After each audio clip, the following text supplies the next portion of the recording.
Better World Blueprint. Good humans doing good things.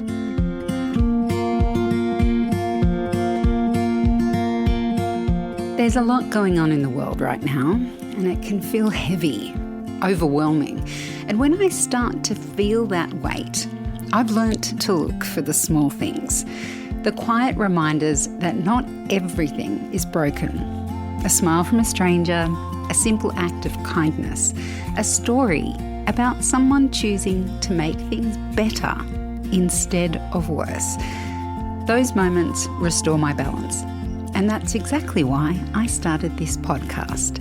A Better World Blueprint is about the people who are rebuilding trust, creating change, and reminding us what's possible. It's here to restore your faith in humanity, one person at a time. Diana Patterson has been making the world a better place in the most extreme parts of the world. Almost 40 years ago, she was the first woman to manage a research station in the Antarctic. Then later in her career, she turned her skills to help orphans in southern Africa. Bosele House means new day and was founded to give vulnerable children a real chance at education, providing meals, stability, and a safe place to stay during the school week so they can attend school consistently and dream bigger. Diana helped turn the idea of a boarding house into a lifeline for dozens of children. I hope you enjoy this chat with Diana Patterson, co-founder of Bosele House. Hello, Diana, and welcome to A Better World Blueprint. Thank you. It's lovely to be with you. Can I start by asking you what led you in particular to the work that you've done in Africa? You have an incredibly interesting career history, but I'm wondering if you can see any clear path to the work that you're doing now. Yes, it's about connections. I've always been a cold climate, ice and snow tourist worker and had no desire to go to Africa. But a friend asked me to go with her because of a connection of hers. And he was a former Marist brother who worked in the remote part of South Africa's Kalahari back in the 1980s during the years of apartheid. And it was a Swana homeland, considered to be the poorest of the poor of the areas of South Africa. And that's why the Marists went there to build schools and clinics. To cut a long story short, after he was tortured, after helping black kids in Soweto, he gave up the priesthood, moved to Germany, got married, started working in a secondary school in Frankfurt. And then in about 2007, when I first went, Ambrose Kelly was taking groups of secondary students to this remote part of the desert to still support the work he'd started 20 years earlier. So building schools, building kindergartens. And then by the time I went with the group, they were conducting winter schools to help the kids. It's such a remote area. To actually pass their matriculation, finish high school, they needed to be fluent in English and to pick up on the maths and science. And being such an extreme area, we found that the nearest town, 100 k's away, and a lot of the people that worked in the education department had never even been to the Moshawang Valley in the Kalahari. They had no idea of the poverty. And so having gone in 2007, my friend and I went back and then started to make other connections with the locals, particularly a principal at one of the primary schools. Well, talk to me about that, because I understand what you're saying, that you were meeting the right people, the right network. But what was it when you had your boots on the ground that moved you to continue to go back to this place, to continue to find the right connections? Some people might have just come home and looked up UNICEF or something. You know, what was it that motivated you to stay with this cause? The motivation was when the principal of Bosele Primary School, Ruth Mokalidi, shared her dream with me, We were standing in the playground as the kids are running around, and I commented on some of the kids with orangey ginger-coloured hair, and she said, that's malnutrition. And we were talked about the poverty, the number of orphans in the little village who were being cared for by their grannies. And Ruth told me her dream was to establish a weekly boarding house in the village so the children would get an education and break the cycle of poverty. Could you explain why the boarding house, Diana? So you're saying they were staying with their grandparents, but she wanted a boarding house. So they could be fed and clothed. When we were there in 2007 to 9, the school would try and provide a lunch for them. For some of them, that's the only time they'd eat all day. The poverty was extreme. And so Ruth's idea was if they have a safe environment, they're fed, at least when they turn up to school, they won't fall asleep because they're starving. But it needed to be in the village, so the connection with the grannies was still there because they still needed to, the kids from a young age still have to support the grannies, cart the water from the communal pump back to the house. The houses were mud brick, dirt floors, outdoor toilets, very, no running water, very basic. And so Ruth herself had grown up in the area at the next village, and her parents were farmers.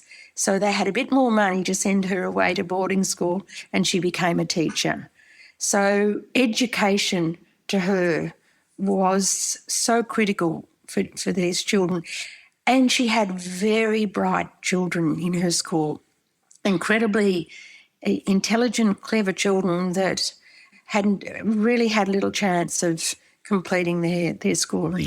So you listened to her talk about her dream, and did you just think, well, we can do something about that? Or how did that happen? Exactly.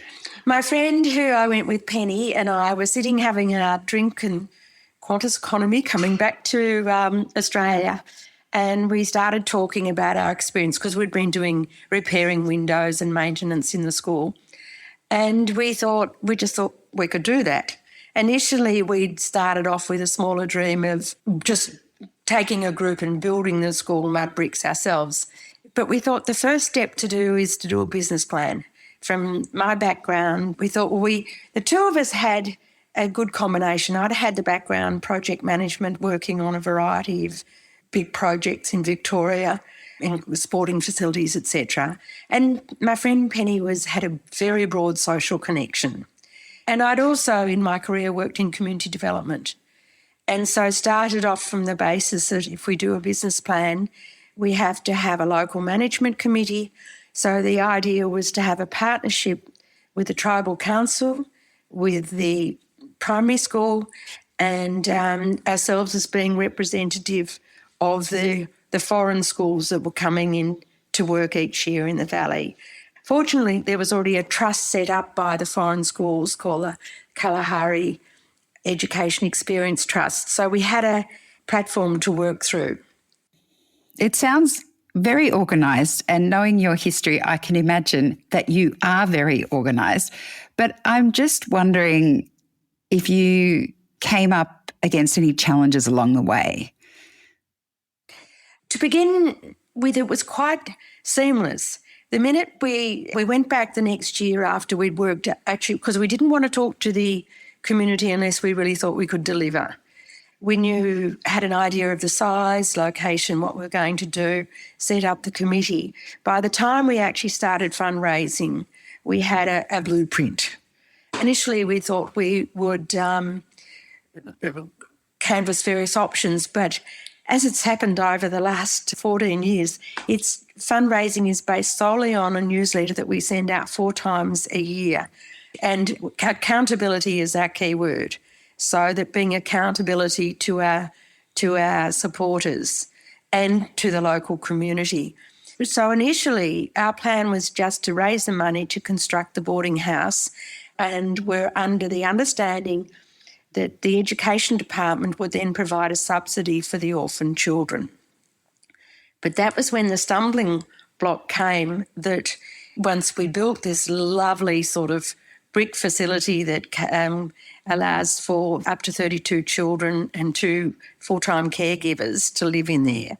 The Education Department said, we'll only give you a subsidy if you give us the building, transfer it to us. Oh, dear. And our local management committee said, no, we don't want the government to be involved. At this stage, our support group was so good we decided to continue to fundraise. And we have ever since managed to provide the operating costs, which is about in the vicinity now of $55,000 to $60,000 a year, which is still a fair amount to raise just by 4 newsletters a year. But it's great to get to November because we tell the 3 staff that we can't guarantee ongoing employment. It's dependent on our supporters. So by November each year is the time we renew the contracts for the following year. As I've mentioned a few times, you have a very impressive career, and I think it's hilarious that the work you're doing in such a hot climate when your moniker was the Ice Queen. But I'm wondering at this point, if it's been 14 years, it would have been, possibly towards the end of your career, I'm not sure, but with the work in the Antarctic. So it seems to be very different work in terms of perhaps prior it was environmental and now the work you're doing is social. Has this work in particular changed you, do you think? I've actually done a bit of a complete circle. I started off my career actually as a phys ed teacher, but then in the early 70s got very involved with social justice programs, community development, working in rural areas in community development. And so in some ways I came back to this full circle of my first passion of working in that field. And I found I could draw on the experience of setting up projects in Mildura back in sort of the late 1970s, and that importance of how you engage with people. And unless you've got that commitment on the ground, I mean, here we're in Australia, so unless you've got the right people out in the desert, it's not going to work. That sounds really satisfying. Is it as satisfying, that loop, that sense of coming back to it? Yes, it is, because sometimes you question in the world today, can you make a difference? And particularly in areas I've been interested in, the environment and in social justice, but you find if you draw in your horizon, you can make a difference. Or we realise we've made a difference to a community. We've made a difference. We've had our staff members, we started off with 3 ladies, and same too, unfortunately, our beloved cook lady passed away suddenly earlier this year. But now her 21-year-old daughter's working in the Bosele House. Changes over the years are such that we can communicate by WhatsApp or email. When we started this project, it was nigh impossible. The communications were just not there out in the valley. Even now we have problems when they have load shedding and there's difficulties in communication. We were just chatting to our senior caregiver, Halalatsang, last week, and we consider ourselves extended family now. And I never thought I'd have a Swana family. And following the progress of individual children as they come in as shy 8-year-olds, and then you see them progress through our boarding house and then onto secondary school, is incredibly rewarding. Incredibly rewarding to see that the children that Ruth always believed had the capacity to finish high school, a number have now gone on to university. Incredible. And can you tell me a bit about the impact this kind of program has had on the community? I imagine there's ripple effects. There's, of course, the incredible achievement of these children finishing school and going on to secondary school and university. But what does that mean in a broader context in that one community? It's hard to say that, but we've always wanted, the intention was always it was considered to be the Laxi community's facility, not a foreign-owned or foreign-run. And it's a very small community of only about 2,000 people. There's probably only one store, one medical clinic, a high school and a primary school. And the problem with some of the areas in these remote valleys, they're vandalised. We've never had any problems at Bosele House over all these years, and that's an indicator to us that it's seen as part of the community. The local tribal chief, Michael, has been on our committee for 12 years, and the parents come and sort of help at the start of the school year in January. It's during the wet season, so there's a lot of prickly weeds that grow, and they help to clear the yard. So I think it's hard to say the impact, but when you see a local child that's gone on to do tertiary education, we're only at the start, but we've also assisted a young woman in the next village through nurse training. She has now built a house for her aged mother, and she has been working full-time as a community nurse. She's a single mum herself, but her kids will see through school. So you can actually see the difference that makes. But she also provides a role model to other young women and young boys in the area that they can make a difference. And that's what we're seeing. In fact, in Lexi, we're seeing some of the older students, particularly of Ruth from primary school days that are now in their 40s, they are looking out and coming back and supporting the schools. They're giving back to their own community. And we're engaging with discussions with a couple of those ex-students at the moment as we look to the future, because we realise we're not going to be around forever. And so we see them as a starting point to how do we make sure Bosele House continues into the future. It's so fascinating. Do you get to go back often or...? Usually every year. Not this year. Last year was the last time we were back, and we'll plan to go in 2026, yes, but usually every year. And in the early days, we'd tack on an adventure like going to climb Mount Kilimanjaro or drive around Namibia. So, yeah, but we're just sort of getting a bit conscious that I'm now in my mid-70s, that you think you have to be practical about things, even though, I've still got a few more adventures left in me. I bet you do. Diana, it's a fantastic story. Thank you so much for speaking with me today. Pleasure. Diana Patterson, co-founder of Bosele House. And if you'd like to donate to Bosele House, you'll find links in the notes of this episode. I'm Siobhan Hunt. See you next time.